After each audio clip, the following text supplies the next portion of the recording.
Again? Yeah. All right. I hope everyone is able to hear. Everyone who's joining us on the Zoom in particular, I think people here can definitely hear me.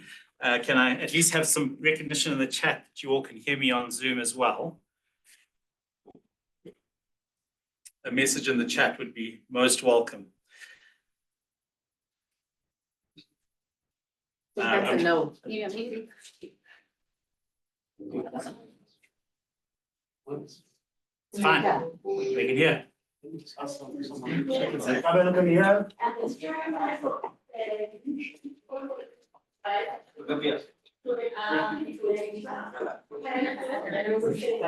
They can. Excellent. Right.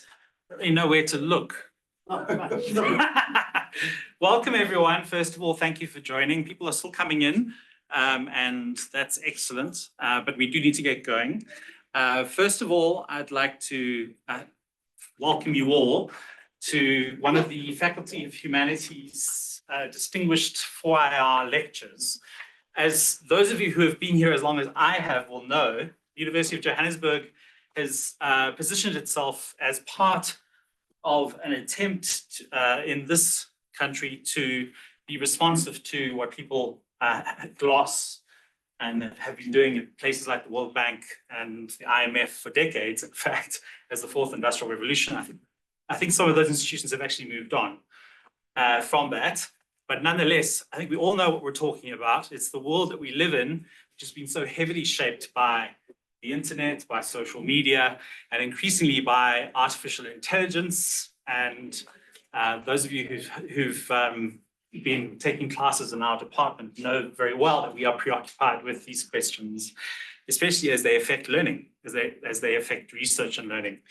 It gives me a great pleasure to welcome you here. I should thank the library and the team who are supporting us today to make this happen, and our faculty, the Faculty of Humanities and the Deanery for the support in making this happen, and my colleagues, and of course, all of you here today and on Zoom.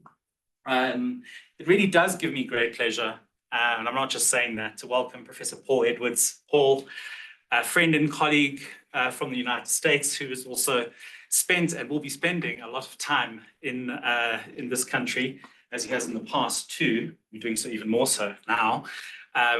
Just to get the formalities over with, Paul is the director of the program on Science, Technology and Society at Stanford University. He's a senior research scholar at Stanford Center for International Security and Cooperation, co-director of Stanford's Existential Risks Initiative. Interesting name. Paul specializes in the history, politics, and culture of information infrastructures and knowledge more broadly, from computers to climate change modeling. He's really a world expert and expert in these areas. His pioneering first monograph, which I read really quite a long time ago, was called The Closed World: Computers and the Politics of Discourse in Cold War America, which was published by the Massachusetts Institute of Technology Press in 1996. It was a history of the role of the American military-industrial complex in the history of computing, from the machines themselves to the ways in which they were shaped by and shaped language, ideas, and culture, the political imagination, more broadly, in the United States during the Cold War. And therefore, because we live in a world that's been so heavily shaped by American cultural and political power, us all, really. The book covers everything from research laboratories, missile defense systems, the subject of his talk today, artificial intelligence, to science fiction, Star Wars, Blade Runner, Terminator, you name it. Paul covered them all. This was 1996. Elon Musk hadn't even lost his Pretoria accent yet. Paul's second monograph, we'll come back to the theme for today in a moment, but his second monograph, he seems to have briefly been logged out on this computer. Okay, we're back, good. Can't have a talk on AI without it messing up, right? His second monograph is called The Vast Machine: Computer Models, Climate Data, and the Politics of Global Warming, also published with MIT Press in 2010. I believe not long thereafter, it was called the Book of the Year. It was on the list of the books of the year that The Economist published. You may have heard of The Economist. It's this kind of historical sociology of the data and modeling around climate change and global warming. Really one of the kind of go-to books on the topic. Our students often ask, from undergrad through to postgrad, how and why historical knowledge matters. And of course, we always make what I think is a pretty good case, but Paul is an especially good example, I think. From 2018 to 2021, he served as one of 234 lead authors for the sixth assessment report of the Intergovernmental Panel on Climate Change Working Group, Physical Sciences in parenthesis, which is a United Nations body trying to understand the effects of climate change on the world. So we're really in very good hands. And as I hand over to Paul, I should say, Paul, I think it's time for a second updated volume of A Closed World for the world that we now live in, and which he's going to talk to us about today. The topic, a lightning history of artificial intelligence. Thank you, Paul. Please welcome. Where are you welcome?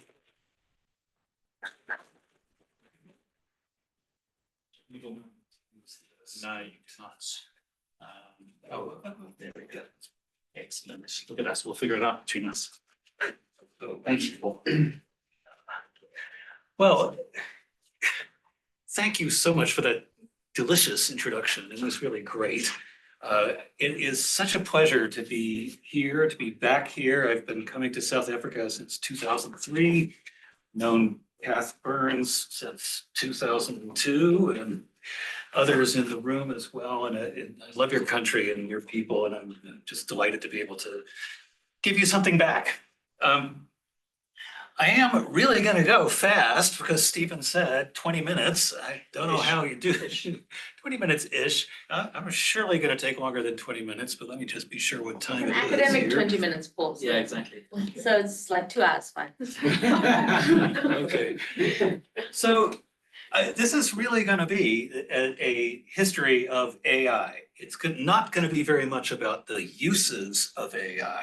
We can come to that in the discussion. I have plenty to say about that. And unfortunately, a lot of what I'm going to talk about entirely precedes the era of AI that we're in now, of generative AI, large language models, image generators, all those sorts of things that are so much present in our social media and in our world. So I want to take you back to the very beginning of AI as an idea, which actually precedes the development of computers themselves. But when computers first were invented, electronic computers as we understand them today, in the 1940s, right away, people began talking about them as giant brains. And the brain word is a really important word in this history because, a computer is an electronic device. It doesn't have any biology in it. There are no neurons inside a computer, any computer, just electronics. But when the pioneers of computing were developing this tool, one of the most important ones, John von Neumann, wrote this famous report about how to design a computer that could be programmed. And he referred to the logical parts of the computer apparatus as being neurons, and to the storage of data or information as memory. Now, today, those things don't seem, they seem very obvious, especially memory. Computers have memory. But a computer memory is not very much like a human memory. If you think about that for a while, it's worth pondering. So toward the end of his life, von Neumann even wrote a book called The Computer and the Brain, where he developed this analogy further. Lots of people were fascinated by this idea that this machine could be a brain-like thing. He wrote about it as a switching system, about the scale of all the connections in the brain, and wondered if it would ever be possible to make a computer that could work like a brain. So that's already out there in the 1940s. And so what I want to take you through is that there are essentially two major streams of development in AI. And one of those is about the brain and how the computer could be like a brain. So this was the dominant way of thinking about computers in the 40s and 50s, when you were talking about it not as a device, but as what it could do. And the assumption at the time, they didn't know much about human brains. They really knew very, very little. And one of the things that people thought was that the brain was just a giant mass of neurons without much internal organization. So this is the blank slate theory. You learn everything from experience, and your brain responds to the experience. You learn, and that's how you come to know things. The one version of this was called the perceptron, and if you know much about modern AI, it looks very similar. It is exactly similar to the way modern AI works.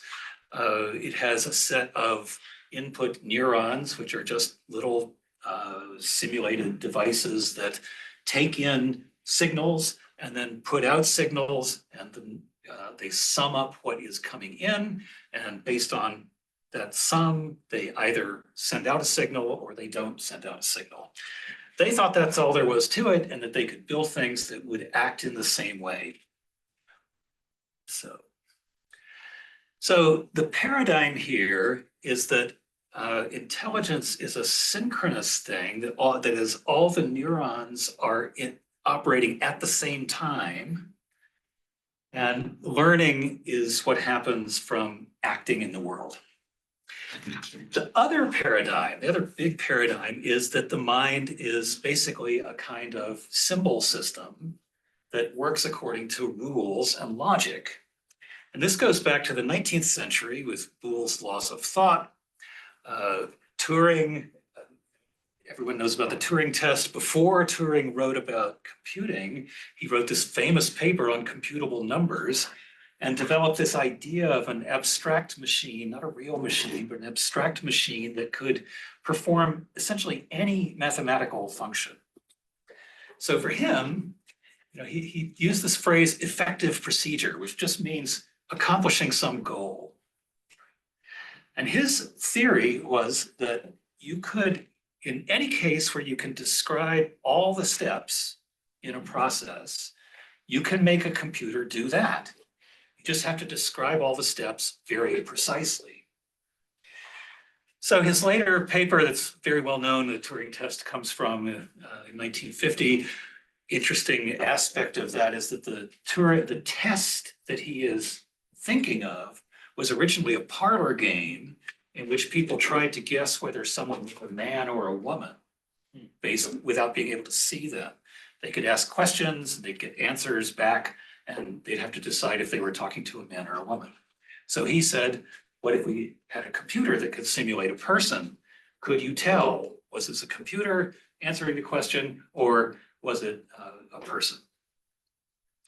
So this paradigm is that the mind, reasoning, thinking, is working from logic and facts. And you can kind of see the logic of this concept, because his idea is that any mental operation is essentially a series of steps. And if you can figure out what all the steps are, then you can program them into a sequence, and the computer can do that. Okay, so now this lightning history piece. So we get this fascination with brains and brain modeling in the 1940s and 50s, and lots of people are off developing things that would eventually turn into what we would call neural networks today. But in the 50s and 60s, they turned away from that because there were some mathematical problems with the idea, but also it was just very hard, and they didn't have anything like the computing power we have now. So their systems weren't as effective. But symbolic artificial intelligence, reasoning from logic with symbols, that took off. But there too, it ran into some roadblocks. It was not nearly as powerful, and the progress was not nearly as fast as people expected. So they turned to some less ambitious ways of thinking about intelligence and making computers do intelligent things. We'll come back to these in a minute. Then in the 80s, biological models came back. It's really essentially the same thing, but now there's much more computing power. People have a better handle on how human brains work. So they start to think about modeling those. And really, that's where things go right up to the present. There's a whole phase where what all the progress in symbolic artificial intelligence is integrated into other kinds of computing so that we don't even talk about it as artificial intelligence anymore. Things that would have seemed miraculous in the 50s and 60s today are just very ordinary parts of computing. And then the last phase is the one we're in now, machine learning, generative AI, and large language models. So just a bit about this history. The name artificial intelligence came from a grant proposal. And I think that's fascinating because, I mean, some of you have written grant proposals and you know that you try to gussy it up, you try to make it as interesting as possible. And John McCarthy developed this phrase, artificial intelligence. And it's very compelling. Wow, we're going to have artificial intelligence. They had no idea how to do that at the time, but they thought they could get some money that way, so they did. But they come back to the same claim that Turing made, that if we can describe a process in deep detail, every single thing about it, then we can make a computer do it, simulate it. So we got Alan Newell and Herb Simon, another set of computer scientists who developed a whole series of early AI programs. Their first one in '55 was called the Logic Theorist.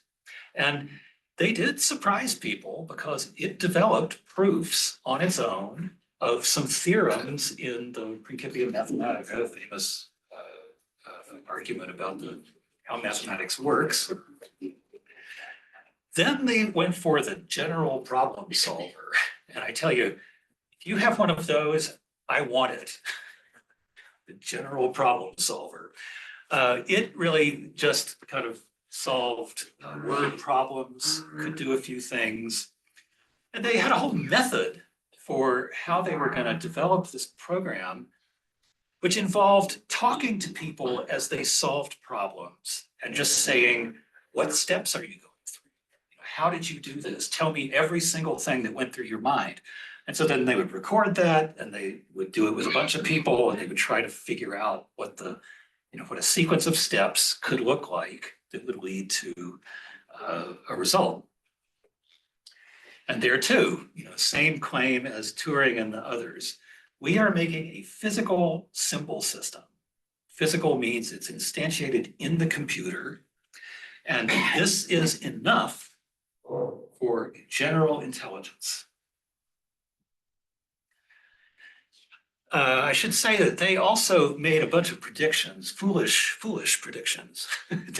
They predicted in 1957 that in 10 years, a computer would be the chess champion of the world, that all psychological theories would be expressed as computer programs, a bunch of other things like that. And none of those things happened, at least not within 10 years. Of course, much later, computer did become chess champion of the world, and now it's the Go champion of the world, much more complicated game. So, they were right. They just didn't understand how long it would take. And that's part of the lesson of AI all along, is that they start off thinking that this is really a rather simple exercise. And the more they try to do it, the more they learn about how complicated everything really is.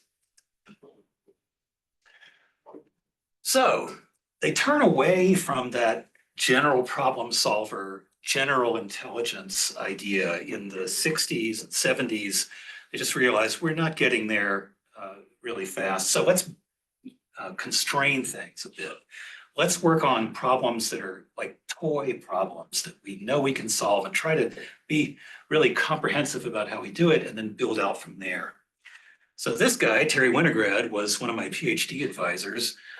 He was a grad student at MIT and developed this dialogue program called Sherdlu, which looked like this. It looks a bit like a chatbot today.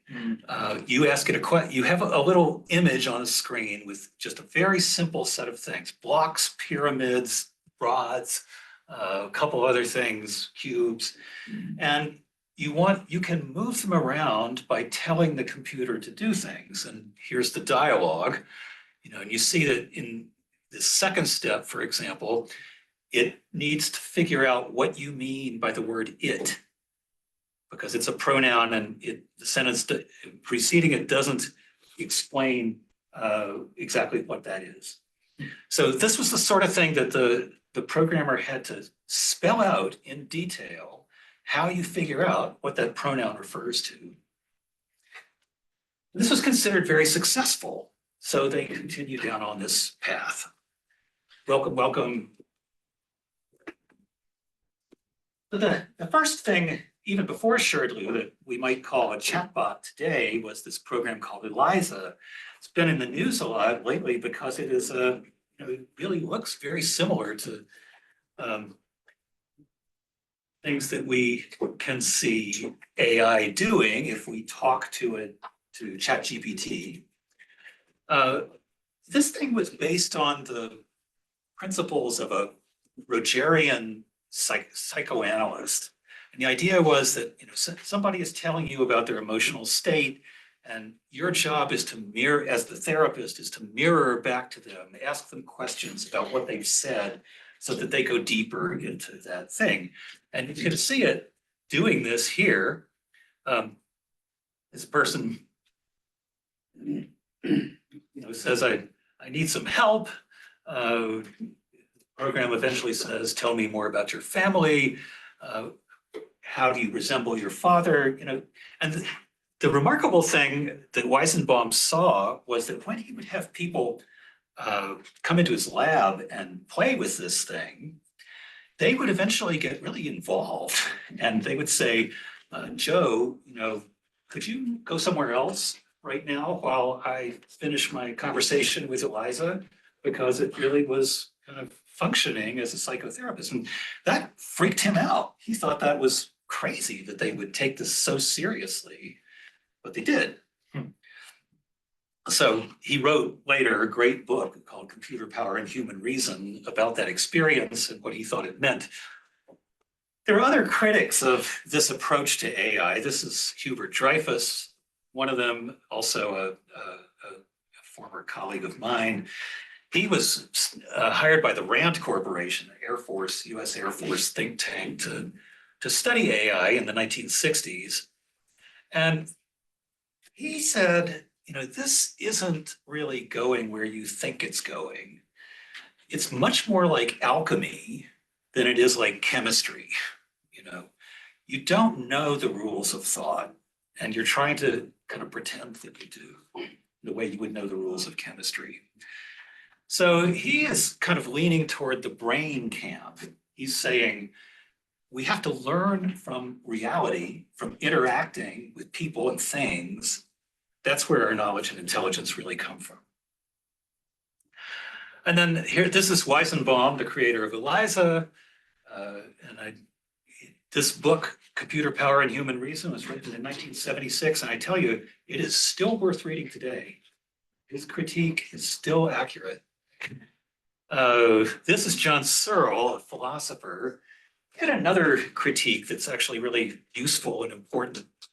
It's called the Chinese room argument. And the idea is, imagine that you're stuck in a giant room and it's got, you get symbols under the door in a language you don't understand. It doesn't matter what it is. He said Chinese, but it could be anything. You don't know this language. You just see the symbols on the paper. And then in the room is a book of rules and a book of how to take the symbols that you see on the paper and write out new symbols that you will then send back under the door. So you do that, you follow the rules and you send things back out under the door. You still don't understand Chinese, he says, but from the point of view of the person on the other side of the door, you are answering their questions. So he wants to say, the computer isn't understanding anything if it can play this language game because it doesn't have any knowledge of the world. So then we get the expert systems era, and this is a kind of different approach, also about reduced ambition. Here the concept is, let's try to make something a lot more useful than Shardlu in the blocks world. Let's make a system that can do what an expert in some area can do. So say an oil geologist or a chemist or a doctor. And what we'll do is we will interview a bunch of experts and find out how they think. And then we'll just program that into a computer. So these were called knowledge-based systems. They had three components: lists of rules, list of facts, and then an inference engine, which is a thing that would apply rules of logic to combine the rules and facts and create an answer to whatever question you pose. So this actually had some practical value, and they did build a couple of systems that worked then, sort of. One was Dendril, that was the earliest one, analyzing chemical structures from mass spectrometer readings. Another one was diagnosing bacterial infections in the blood. So these were semi-useful tools. They had some problems. For example, Meissen did not know that women's blood and men's blood in certain medical conditions will behave differently.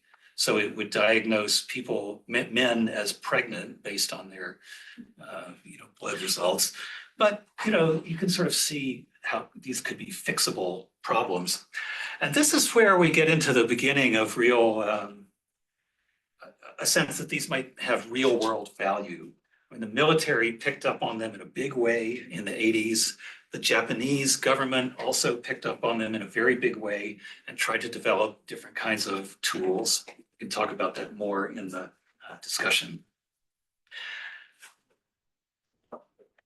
This thing is a fascinating story. So this is you might think of it as the final gasp of symbolic AI.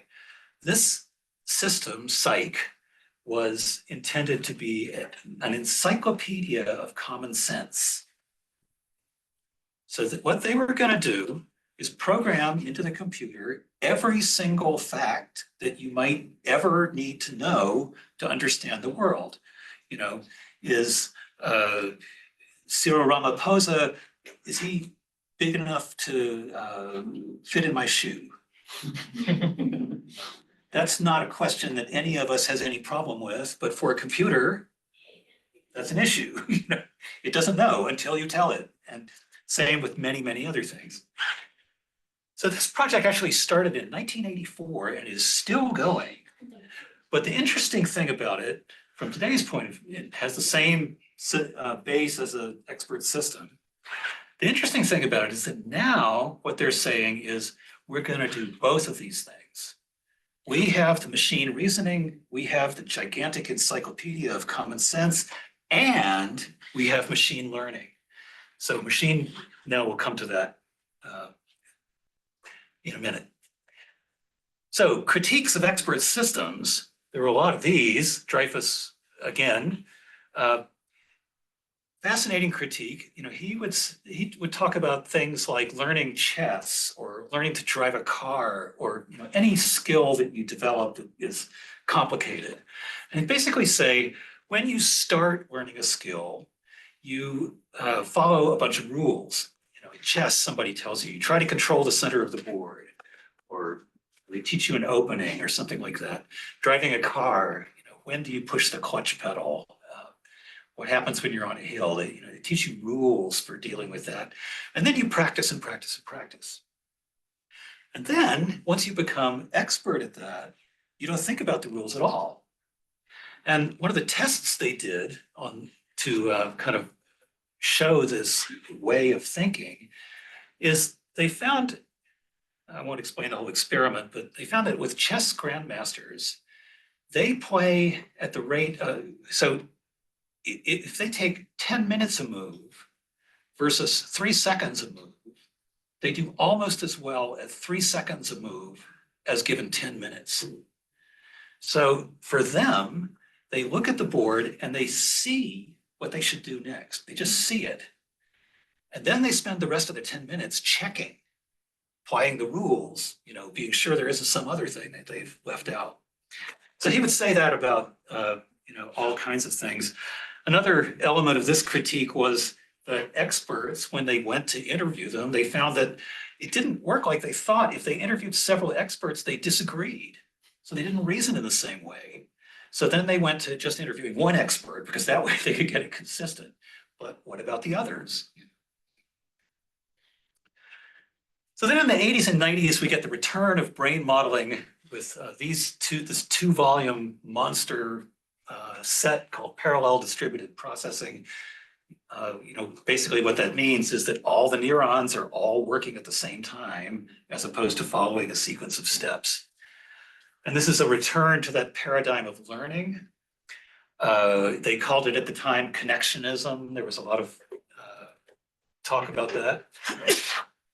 There were also efforts where things like robot bugs, where the concept was insects are really simple creatures, but their behavior is kind of complicated. So maybe what we can do is build up to a complicated thing by starting with a simple thing and giving it a bunch of different reflexes. So the reflexes have to work together, and that produces complicated behavior. Maybe this will turn into something, genetic algorithms. I'll skip over that right now. All right, for the last couple of minutes here, I want to just talk about how radically different the neural network way of learning is from the symbolic artificial intelligence mode. And this is a bit more fun. So there's a woman who runs this great blog called AIweirdness.com, where she just takes a bunch of AI systems, and this is maybe 8 or 10 years ago, so we're not right up to the present, but this is not so far in the past. And she says, she gives them a picture like this one, and asks the AI to identify what is that. And it says, a man is flying through the air while riding a snowball. And you can see what the problem is for the AI. This is not the normal picture of a goat. This is not where you usually see goats. So all the data that's been used to train the AI does not show goats on motorcycles flying through the air. Same thing with this one. A woman is holding a dog in a kitchen. Well, there's a sink, there's a woman, and whatever that is, it's never seen a sheep drinking at a sink. So, these examples kind of go on forever. This thing says this is a flock of birds flying in the air, orange flowers in a field. They are sheep that have been dyed. A herd of sheep grazing on a lush green hillside. They're actually just rocks. There's no sheep there at all.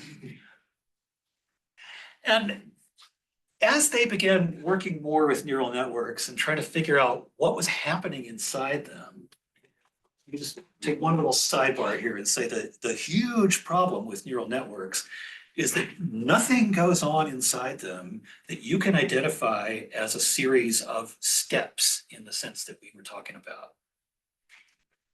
All that happens is addition, subtraction, multiplication, and division, and at a very, very low level.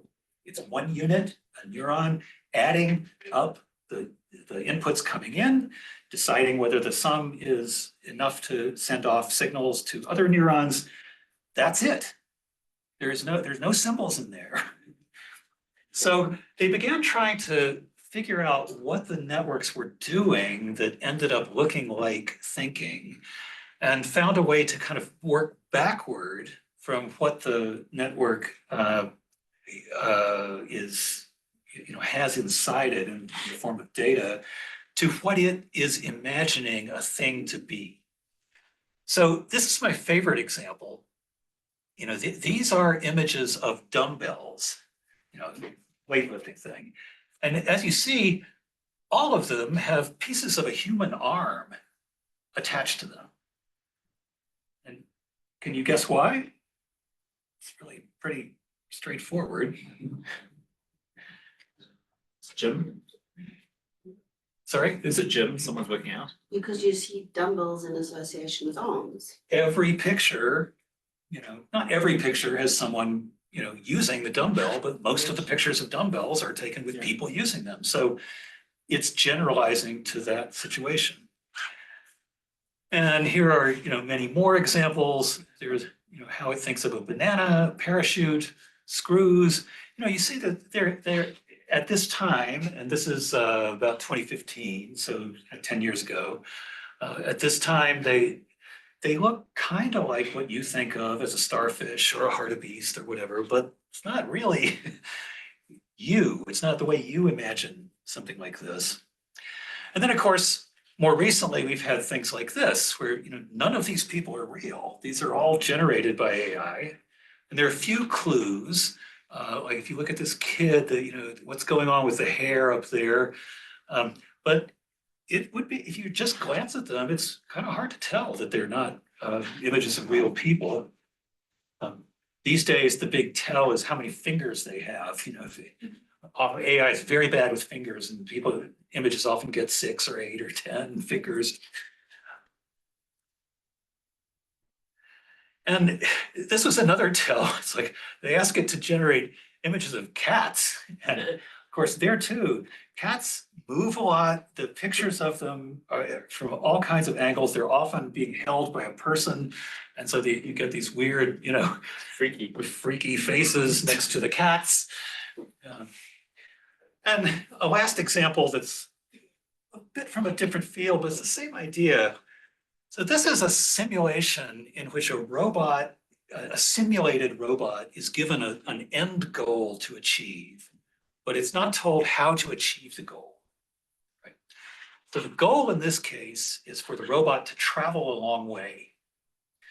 And this particular robot just assembled itself into this tall tower and then fell over and somersaulted in order to make the maximum distance.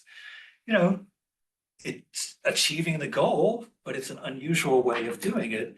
And there were other examples from this same paper, such as there was a simulation of a pilot trying to land a jet fighter on an aircraft carrier. And they have a very short runway, so you have to be very careful about this.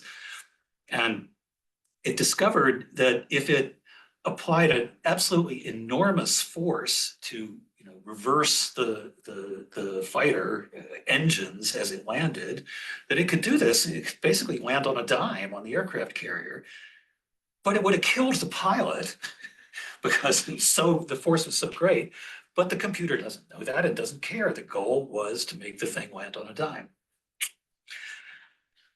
So I'll close with this, that we have these two major threads in the whole history of AI. Symbolic AI, based on reasoning, logic, symbols, language, requires very precise, very detailed descriptions and rules. And that's its Achilles heel. It's really, really hard to do that. Then we have neural networks, what we call machine learning now. And today, these systems are utterly enormous, trillions of simulated neurons in some of them. And the newest thing the last few years has been systems that, those weird images I showed you, today's version of that are much more realistic looking images generated by AI or answers to your questions. Those are all based on the statistical frequency with which image combinations or word combinations appear in our language and in data. So they're very good at producing realistic seeming images and answers to questions. But just as they were saying in the 1960s, there are still these problems. They have no common sense. They don't know about reality. They only know about what people have said or the images they have seen. They have never experienced it themselves. They have no sense of causality. And ultimately, where this is probably going is towards something more like that Psych project, where we combine causal reasoning, symbolic reasoning with processing of big data to create things that are more like an intelligent activity. So I'll stop there. Thank you.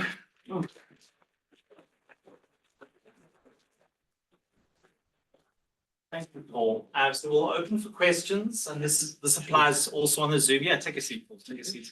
And on this, I should look at the Zoom. Can I see the chat here? In case anyone has, great. There are hands here. I'm going to check. I'm looking at the chat. Apparently, it's been enabled.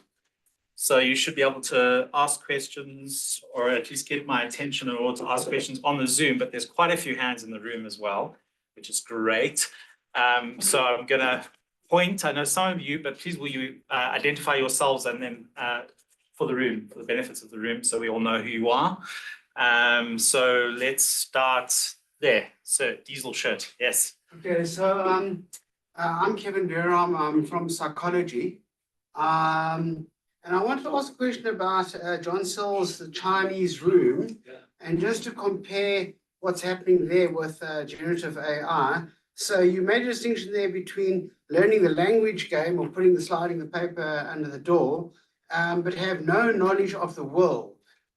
And isn't it the fact that sort of these large language models are both, they know the language game, plus they have knowledge of the world, but a very particular kind of knowledge, and that's the knowledge of how words are used. And that, if we come from Wittgenstein, that's the only knowledge really that counts. And all the rest of the stuff that you call common sense is sort of epiphenomenal. What would you say to that? Go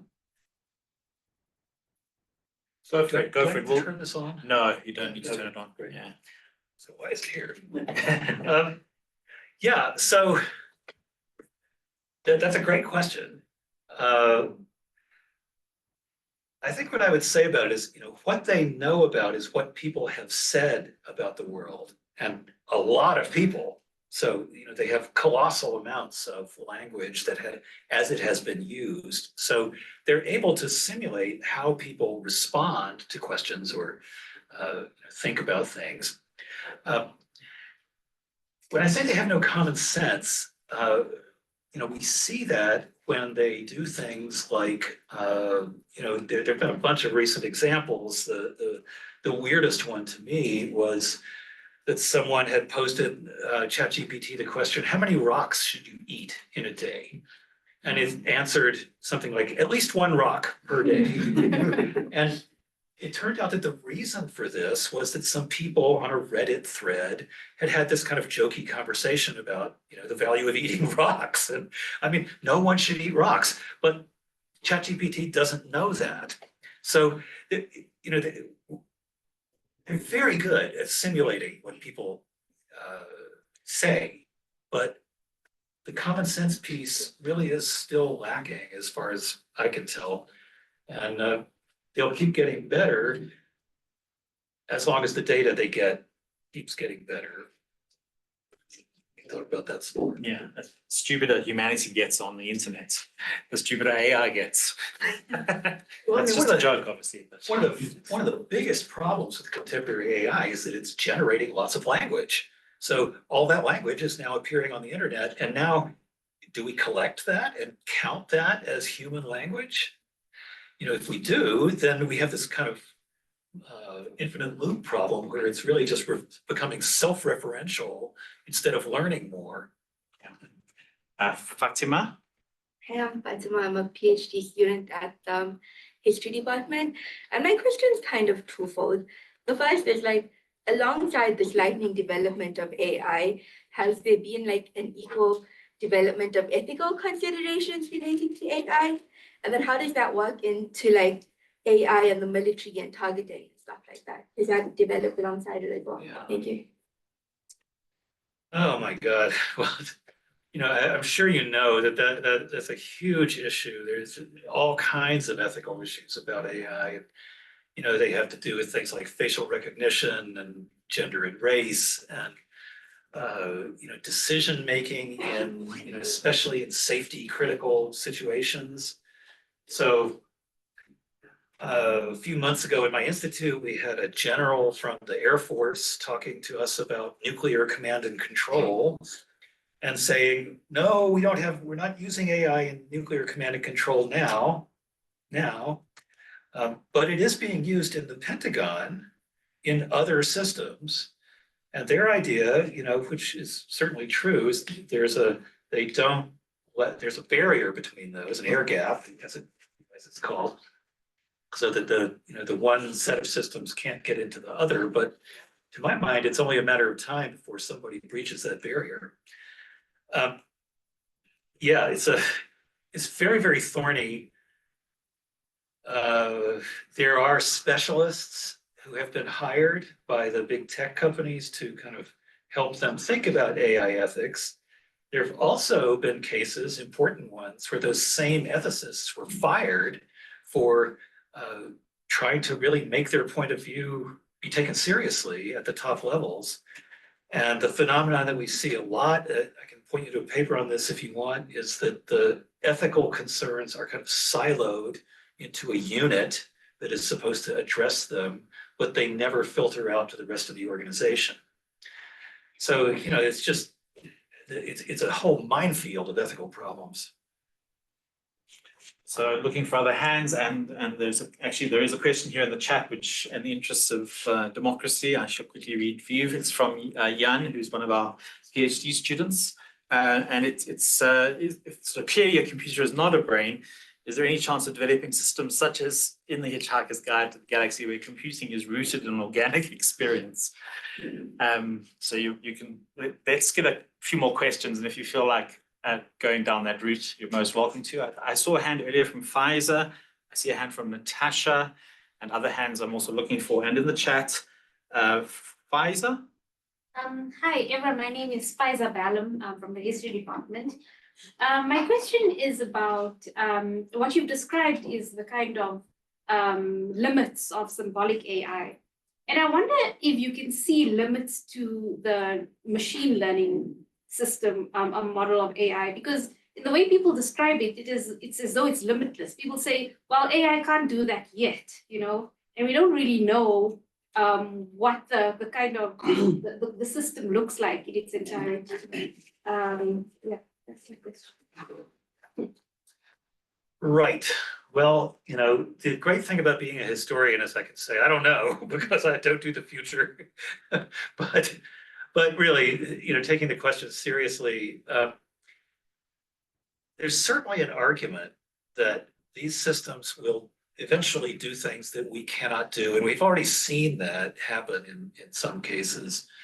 I'm going to stand up. I hate not being able to see everyone. One of the more interesting cases to me a couple of years ago was a materials science company that set AI on the problem of finding a whole set of new drugs, drug candidates. This is hard to do. You have to find molecules that are biologically active and have certain characteristics but are not toxic, et cetera, et cetera. So they set it on this problem, and within a couple of hours, it generated 40,000 new chemicals that could be investigated as possible drugs, and did it. It was a fine job. Well, then they set it on the problem of developing 40,000 toxic chemicals, which it did also in 2 hours. So, there too, it has no ethical compass. It does not say, why do you want these toxic chemicals? It doesn't care what you do with the information it provides. But many, many things like that will be possible with the systems we do have. Are they going to become, superhuman intelligence in the kind of total sense? I don't think we have any way to know the answer to that. There are people who think they will. There are a lot of other people who think, since a lot of practically everything they do is based on imitating or processing things people have done, that it's unlikely that they will do things that people have never done. So different points of view, and I can't tell you which one is true. And Natasha? Thank you, Natasha Erlang, Department of History. That was great. And I'm actually going to take you a bit back in time and ask you to perhaps fill us in on why it is that this history at the moment, because this may change, is so rooted in Western traditions of thinking. I mean, you know, many of the scientists you're talking about, many of the data scientists are people who would maintain that they are universal models of human cognitive understanding. But, you know, that's, as you yourself know, very much up in the air as a form of thinking. So what other kinds of systems have we seen if we look back in the past? And where are they located and what happened to them? AI with Chinese characteristics. Sorry, just an obvious joke. I was going to talk about the free body problem, but yeah. Yeah, that's a great question. It makes me immediately imagine a thing that could be done and maybe has been done, which is, you know, if you were to carve out kind of a linguistic universe, you know, say one language and its culture, and only use those data to develop a large language model, what would happen? You know, how would it respond to questions? I would love to know the answer to that. Maybe it's been done. Do you have an answer? Well, Yeah, go for it, Kath. tell people something that I know and that I hope UJ people all know soon. There's a person at the University of Pretoria who is the ABSA Chair of Data Science. His name is Fukosi Marivati. Have you all heard about him? He first studied at WITS with a man called Professor Mawala, who used to be the VC here, and Zebulon Vilakazi, a physicist who's the VC of WITS still. And he secretly did 2 degrees at the same time. It was possible in the university because they hadn't AI'd everything. So he used his grandmother's surname to register for 1 engineering degree. And then he used his surname from his own mom and dad to register for a computational degree. And he did incredibly well in both degrees, which was impossible in theory. But he then used this opportunity to get a scholarship, and he studied in the States. He went to Cornell, and he then worked for Google for about 8 years. So he's very highly educated and very highly qualified. And the University of Pretoria realized this, and they got him as he came back into South Africa, whereas actually wanted to work for either UJ or WITS. So, and what he's developing is exactly what Natasha's kind of question prompts. He is asking people all over, particularly the African continent. He's focused on the southern eastern part, but not the Sahel at the moment. He's got about 6,000 young computationally expert people. He's also teaching people large language model programming. And he's trying to get thousands and thousands of people all over the African continent to put into AI libraries or archives materials in languages that are no longer spoken and languages that are spoken. And he's getting people to scan and digitize millions and millions of library materials. And he's getting people to interview orally musical performers, artists. He's asking for humanities people across the continent. South African students at the moment are the slowest to respond.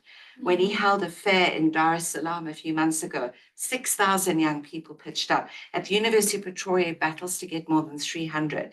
And he's on TikTok, he's on Twitter, he's begging people, and he's got money to pay people. But so he's not sure why people in South Africa seem to be reluctant to do this. He says because people are so wedded to English as a language. And he is terrified of the future of the world that has none of these materials because everything will keep reproducing.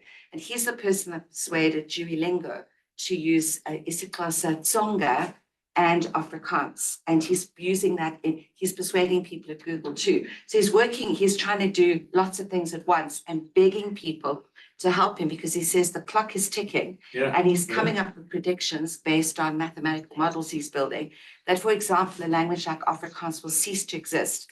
And as these machines reproduce already known materials that have already been funneled into other materials, it'll be harder and harder for people's knowledge from this part of the world to ever be seen. And so he's kind of almost like a missionary in it. That's why I look back to see if anyone had heard of him. I personally think he's a flippant genius. And I've been listening to his TED Talks, going to his talks, inviting him to talks, and humanities people in particular don't know about him. Vukosi Marivati. Yeah.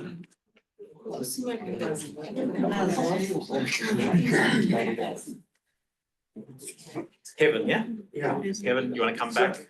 Can I have a follow-up question about common sense? Sure. Because it's a complicated category.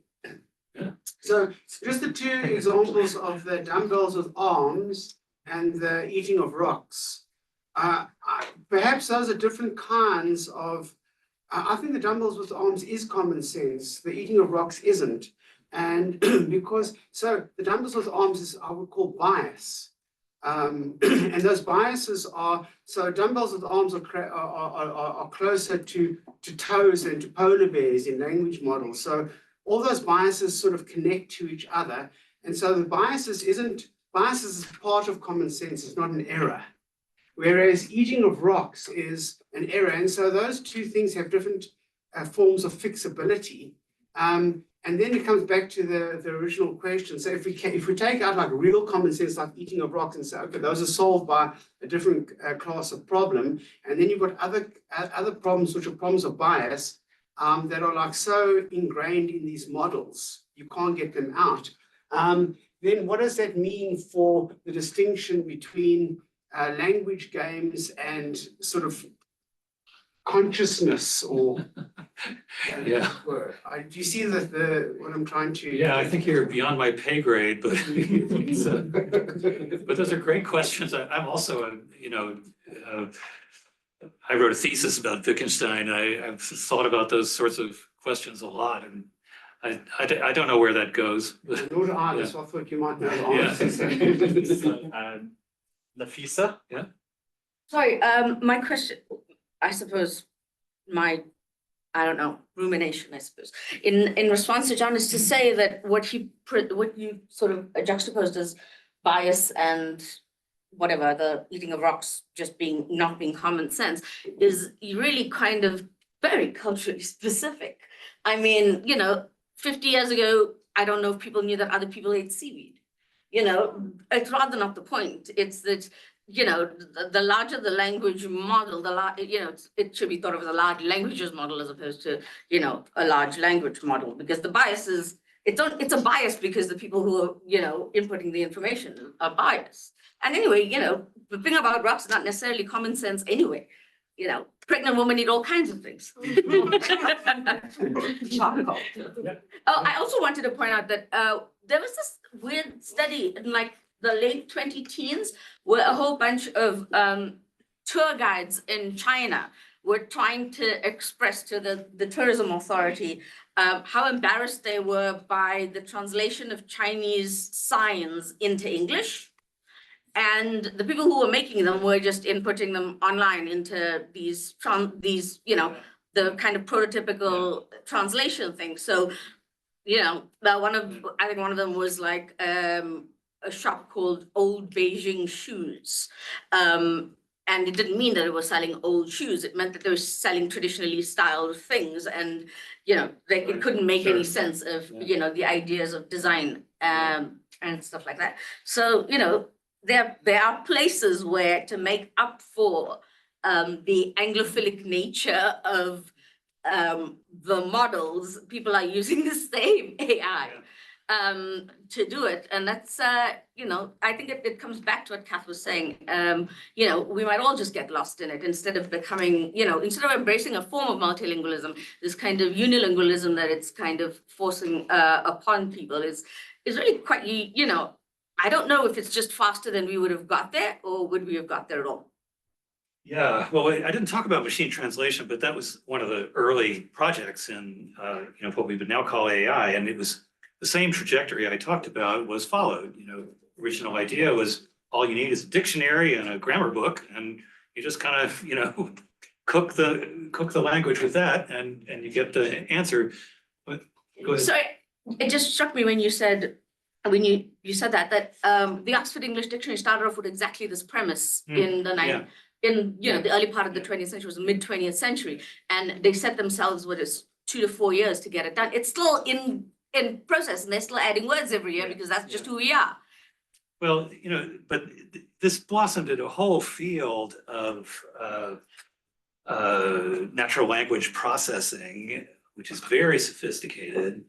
But the big breakthrough in machine translation was using UN documents, because UN documents are translated into multiple languages. So you have many, many, many documents that have all been translated by people into several other languages. So that data set allowed, the early, sort of good machine translation to develop. But you've all seen it, that it doesn't work perfectly now in any language. It's a good start, but you still need so much more that isn't ever going to be there unless you have experience as a speaker of that language. So we're getting close to the point where I suspect some refreshments would be welcomed by our bots. But I sort of wanted to try pose a sort of question. I think you've probably already answered it partly, and of course, as you've reminded us, there's lots of unknowns. I suppose a two-part thing. What keeps you up at night? Well, there are many things that keep you up at night. I'm sure. I know all of us. Indeed. But if you have a child. specifically, yes, indeed. Specifically in this regard, bracketing for a moment the upcoming election in the US, with regards to AI, I mean, how worried are you? If I could just add a sort of addendum to sort of the ethics question, which was raised by Fatima, and which we've discussed. There's a case in the UK that I've been following of a young girl who committed suicide, and it looks like that the social media was just feeding her more information when she started to search, instead of what I know at least Facebook now has, which is you get a pop-up and basically says, are you or someone that considering harming yourself? Here's some information. Try not to do it. You can seek help or see results, right? Yeah. The stuff that the sci-fi stuff. Are you worried about robots that kill us? Just I mean, these are just softball questions, really. Right. Okay, so I'll say two things about this. On the killer robots thing, I am worried. I'm not nearly as worried as some people are. The reason I'm worried is that, as we were saying, a lot of the quality that people want in artificial intelligence is the ability to, for us to specify some goal and have it figure out how to get there. Right? Yeah. So that means that the system needs to develop its own goals. And there have been lots of thought experiments in which the machine, in order to achieve the goal that you have set it, ends up, killing people or destroying things in order to reach that goal, because it doesn't, it's like the robot I talked about that developed this weird way of moving. You can't anticipate what it's going to do. It doesn't think like a person, doesn't have common sense. And, we can try to make it care about people, but that's not something that is inherent in its nature. The other thing I'll say, if I can remember it, is you were killer robots, and what was the other piece? I suppose the example was, that we need to regulate social media around. Oh yeah, social media. So mental health. That is terrifying, and I am exceedingly worried about that. There's so many ways. The prevalence of deep fakes now, the possibility of making video and sound that look just like a person, public figure, or you or your child, and having them do terrible things or say terrible things, and just destroying trust in reality. For anything we see online, we already have to look at it and go, does that person have 6 fingers? Is this real or not? But even beyond that, one of the people that Stanford hired a few years ago was the former chief information officer of Facebook, who left Facebook over ethical disagreements with their handling, their algorithm. So this was maybe 4 or 5 years ago, and his lecture when he was hired was largely about all these problems, and also the fact that AI is the defense against those problems. So the biggest filter for all the horrible garbage that is being thrown at us are AI systems that check for, pornographic content and, all the things that are illegal and dangerous. Plagiarism. I mean, Yeah. And, so, and they filter out Yeah, these things. yeah. They filter out billions of these things on a daily basis. So they're both the problem and the answer. And it's a terrible situation to be in. Yeah. On that note, we can transition to more conversation over some refreshments. Paul, thank you very much.